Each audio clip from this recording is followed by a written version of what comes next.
সুপ্রিয় দর্শক, আসসালামু আলাইকুম। আজ আমি আপনাদের মাঝে নিয়ে এসেছি খুবই নতুন আর ইউনিক একটি রেসিপি।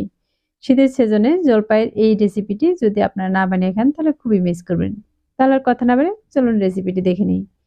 এখানে আমি ১ কেজি জলপাইকে পরিষ্কার পানি দিয়ে ধুয়ে নিচ্ছি। এটাকে সাইডে রেখে দিচ্ছি। এখন একটি মসলা রেডি করে নেব। তার জন্য দিয়ে দিচ্ছি ১ টেবিল চামচ পাঁচফোড়ন, ১ টেবিল চামচ ধনিয়া আর ১ টেবিল চামচ আস্ত জিরা। এই সবকিছু কড়াইতে দিয়ে আমি ১ মিনিটের মতো ভেজে নিচ্ছি। আমার এগুলো ভাজা কিন্তু এখন হয়ে গেছে। এটাকে শিলপাটায় দিয়ে গুঁড়ো করে নিব। এখন এই জলপাটাকে আমি চুলায় দিয়ে সেদ্ধ বসিয়ে দিচ্ছি।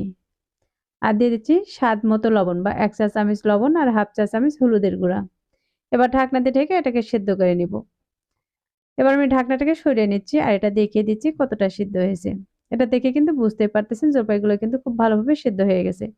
এখন এটাকে আমি পানিটা ঝরিয়ে নিচ্ছি। পানিটা ঝরিয়ে নিয়ে কিছুটা ঠান্ডা করে নিয়েছি। আর এই জলপাইয়ের যে বোটাটা আছে এটাকে আমি ফেলে দিচ্ছি। এটা কাঁচা অবস্থায় কিন্তু অনেকটাই শক্ত থাকে, তাই আমি সেদ্ধ করে নেওয়ার পর এটাকে ছাড়িয়ে নিচ্ছি। এখন একটি হাতা দিয়ে এগুলোকে ভালোভাবে ম্যাশ করে নিচ্ছি। এটা কিন্তু একটু ভালোভাবেই ম্যাশ করে নিতে হবে। আমার এগুলো ম্যাশ করে নেওয়া হয়ে গেছে। এখন এই আচারটা বানানোর জন্য চুলায় আমি আরেকটি কড়াই বসিয়ে দিয়েছি আর এর মধ্যে দিয়ে দিচ্ছি পরিমাণ মতো সরিষার তেল। দিয়ে দিচ্ছি দারচিনি, সাদা এলাচ আর পাঁচফোড়ন। পাঁচফোড়নটা আমি কিছুক্ষণ ভেজে নিয়েছি। এখন এর মাঝে দিয়ে দিচ্ছি ম্যাশ করে রাখা জলপাই। জলপাইটাতে আমি তেলের সাথে নেড়েচেড়ে একটু ভেজে নিচ্ছি। এখন এর মাঝে দিয়ে দিচ্ছি স্বাদ মতো লবণ আর সামান্য পরিমাণে হলুদের গুঁড়া ১ টেবিল চামচ চিলি ফ্লেক্স। ঝাল আর লবণটা আপনারা আপনাদের টেস্ট অনুযায়ী দিয়ে দিতে পারেন।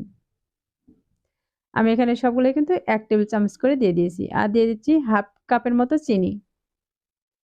মিষ্টিটাও আপনারা আপনাদের পরিমাণ মতো দিয়ে দিতে পারেন। এখন দিয়ে দিচ্ছি ভাজা মসলার গুঁড়া ২ টেবিল চামচ।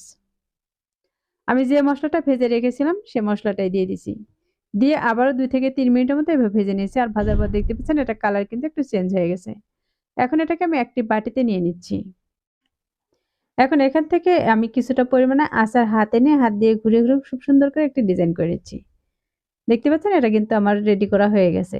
এখন এগুলো কোট করার জন্য এখানে আমি চিলি ফ্লেক্স আর লবণ দিয়ে মাখিয়ে রেখেছি। এখন এর উপর দিয়ে কিন্তু আমি সুন্দর করে কোট করে নিয়েছি। একইভাবে সবগুলোকে কিন্তু আমি কোট করে নিয়েছি। তাহলে দর্শক আশা করছি আমার আজকের এই রেসিপিটি আপনাদের কাছে খুবই ভালো লেগেছে। আল্লাহ হাফেজ।